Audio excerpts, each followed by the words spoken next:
देवियों सज्जनों, सत सत नमन। मैं आपके सम्मुख आत्म परिचय 171 भाग लेकर उपस्थित हुआ हूं। इसमें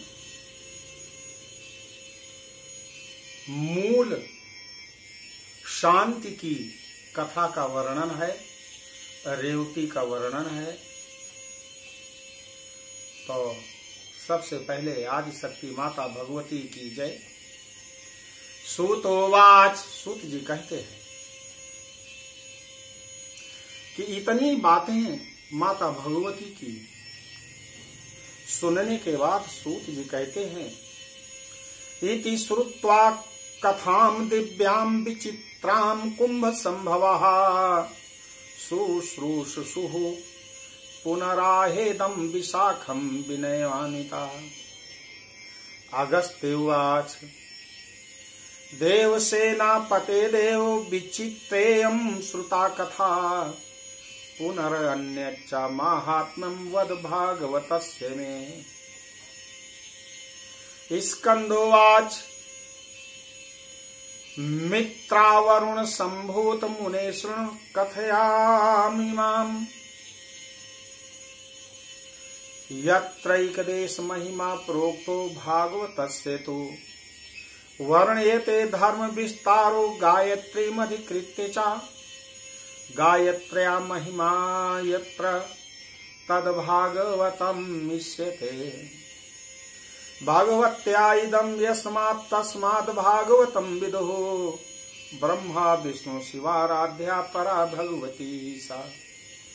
ऋत्वागिति विख्यातो मुनिरासीन महामतिः तस्य पुत्रो भवत काले गंडान्ते पौषण भान्ति में।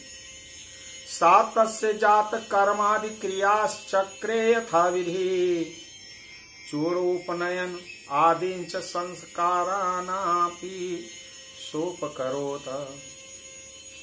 यत आरभ्य जातो असौ पुत्रस्य तस्य महात्मनः ततेवाथ सा मुनि शोको रोगाकुलो अभवत्। रोषलोभ परितात्मा तथा मातापि तस्य च।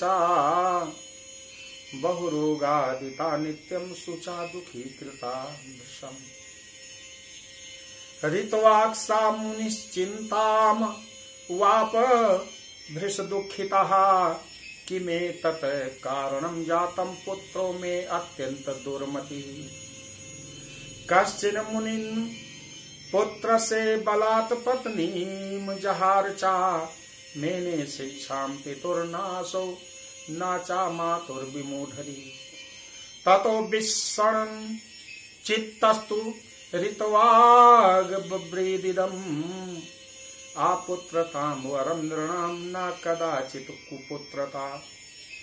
पितॄन् कुपुत्रा स्वरयातान्निरये पातयत्यपि। यावत् जीवेत् सदा पित्रो केवलं दुःखदायकः।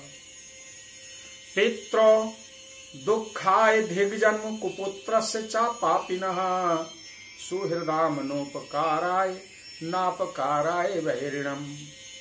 धन्यास्ते मानवालोके सुपुत्रो यद् गृहे स्थिता। परोपकारशीलश्च पितुर्मातुः सुखावह।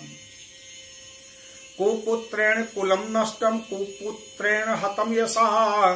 कुपुत्रेणेह चामुत्र दुःखं निरयातनाः।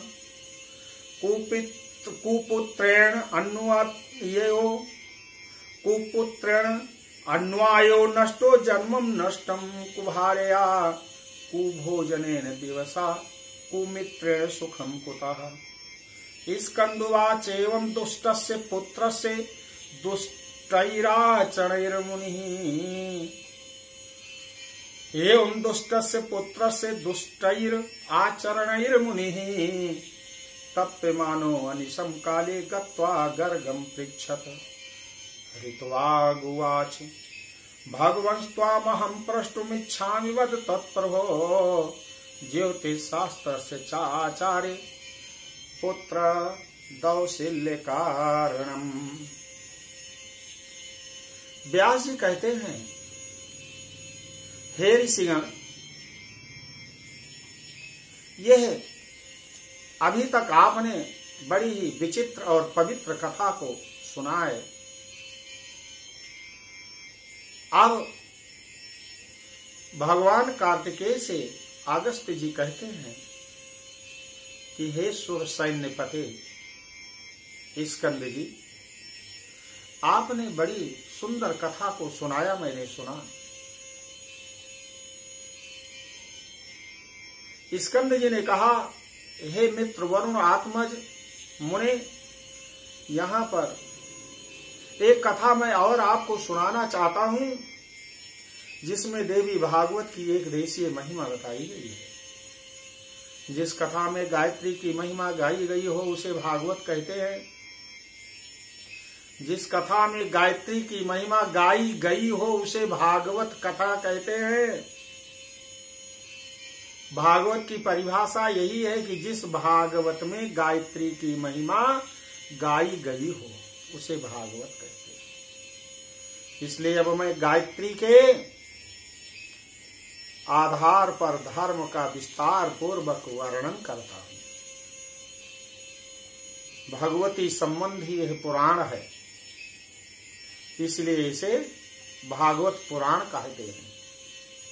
भगवती से संबंधित यह पुराण है, इसीलिए इसे भागवत पुराण कहते हैं, क्योंकि इसमें ब्रह्मा विष्णु महेश द्वारा समाराधित सर्वोत्कृष्ट परा भगवती का वर्णन किया गया है। हे ऋषिवर सुनिए, हे राजन जन्मेजय सुनिए। प्राचीन काल में एक बहुत बुद्धिमान, चरित्रवान, तपस्वीवान ऋषि थे, जिनका नाम था ऋतुवाक।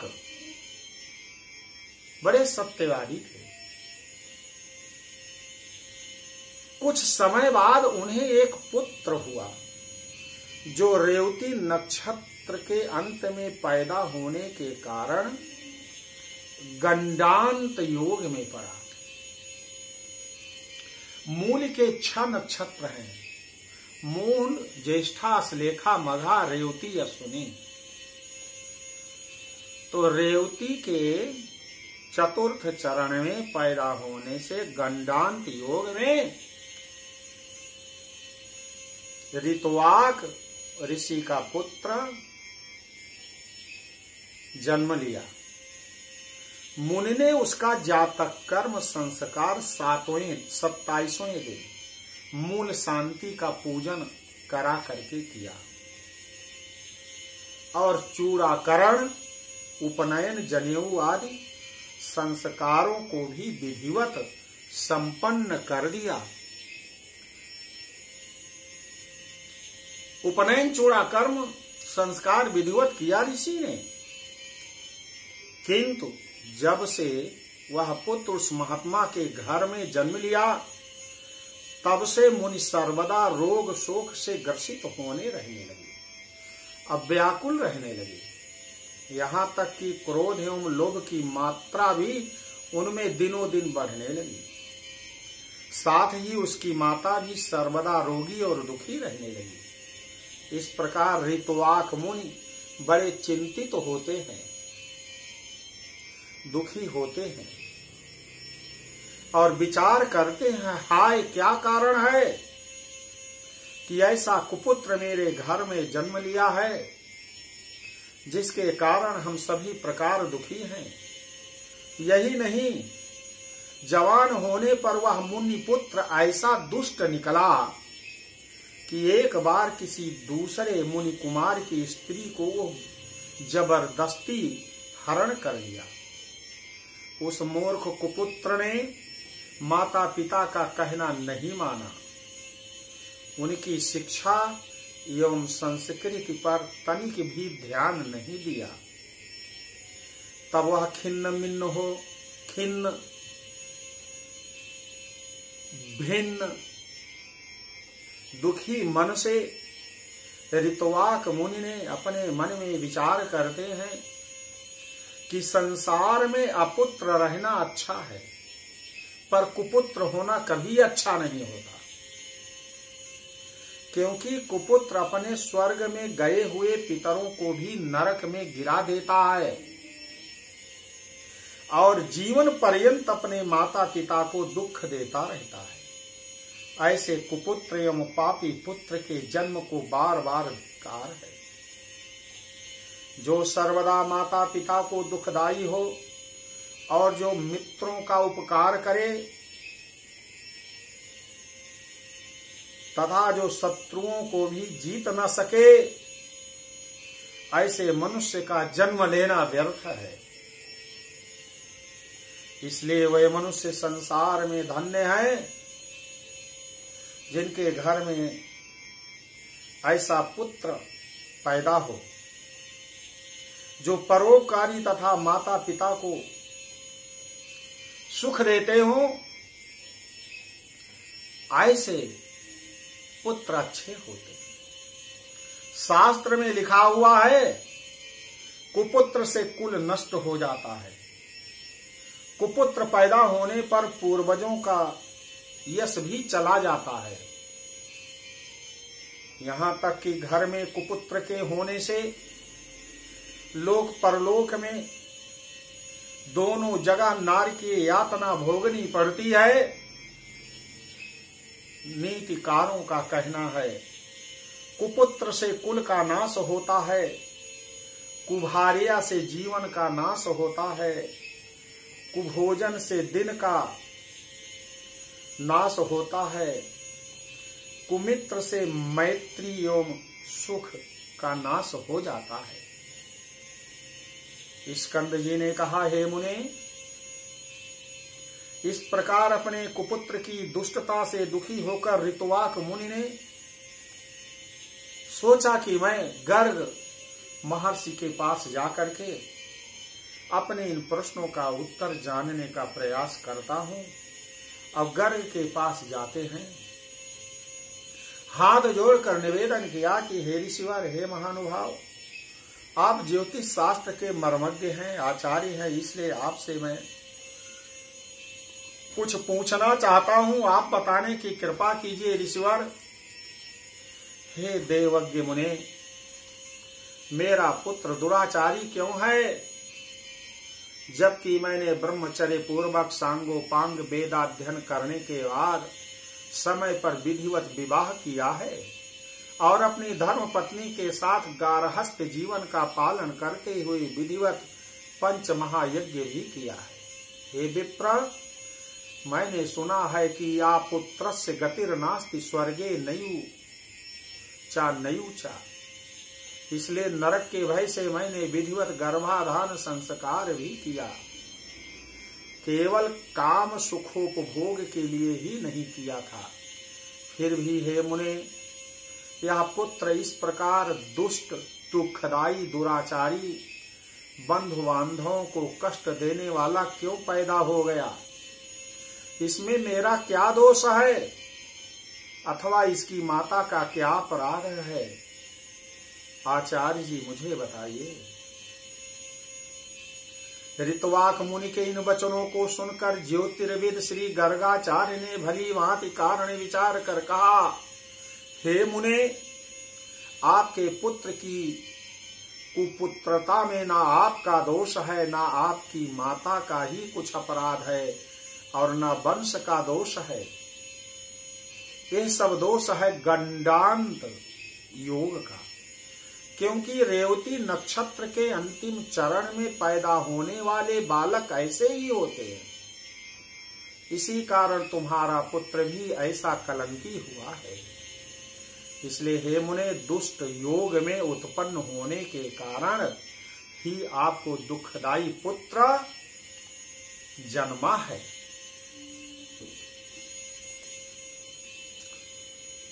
गुरुर शुश्रूषया वेदाधीता विधिवन्मया ब्रह्मचारी व्रतम तीर्त्वा विवाहो विधिवत कृता भार्या सागर हस्ते धर्मश्च अनुष्ठितो अनिशिम पंचयज्ञ विधानञ्च मया कार्य यथा विधि नरकारी बभ्यता विप्र न तो काम सुखेक्षया गर्भाधानं च विधिवत पुत्र प्राप्तये मया कृतम्। पुत्रो अयं मम दोषेण मातुर्दोषेण वा मुने जातो दुःखवहा पित्रो दुःशीलो बन्धुशोकरा। एतस्मिन् निशम्य वचनं गर्गाचार्यो मुनेस्तदा विचारे सर्वं तद्धेतुं ज्योतिर्विद्वाचं ब्रवीत। गर्गोवाच मुने नयु अपराधास्ते न मातुर्न कुलस्य च रेवात्यान्तं तु गण्डान्तं पुत्रदहुशीले कारणम्। दुष्टे काले यतो जन्म पुत्रस्य तौ भो मुने तेनेव तौ दुःखाय न अन्यो हेतुर्गमनापि। तद दुःख शान्तये ब्रह्म जगतां मातरं शिवां समाराधय यत्नेन दुर्गा दुर्गति विनाशिनी। गर्गस्य वचनं श्रुत्वा ऋत्वाक क्रोधमूर्छिता रेवतीं तु शशापाशौ युव्यौम्ना पवतु रेवती। दत्ते शापे तु तेनाथ पुष्णो भञ्च पपात खात् कामुद्रादौ भासमानं सर्वलोकस्य पश्यता। ख्यातो रेवतकश्च भूतात् पातात् कुमुदाचलः अतीव रमणीयश्च तथा प्रभृतिषु दत्त्वा शापाञ्च रेवत्यो गर्गोऽपि विधिना मुनिः समाराध्याम्बिकां देवीं सुख सौभाग्य भागवत। स्कन्दोवाच रेवत्रिक्षक्षे यत्तेजस्तस्मात् जाता तु कन्यका रूपेण अप्रतिमा लोके द्वितीया श्रीवार्यभवत्।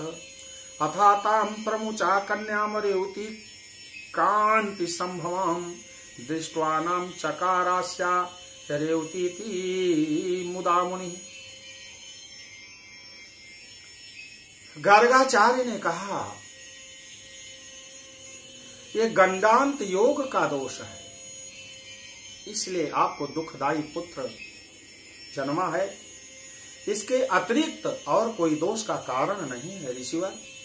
अतः हे ब्राह्मण आप शोक छोड़िए, इस कष्ट की मुक्ति पाने के लिए विधिवत जगत जननी भगवती दुर्गा की आराधना कीजिए,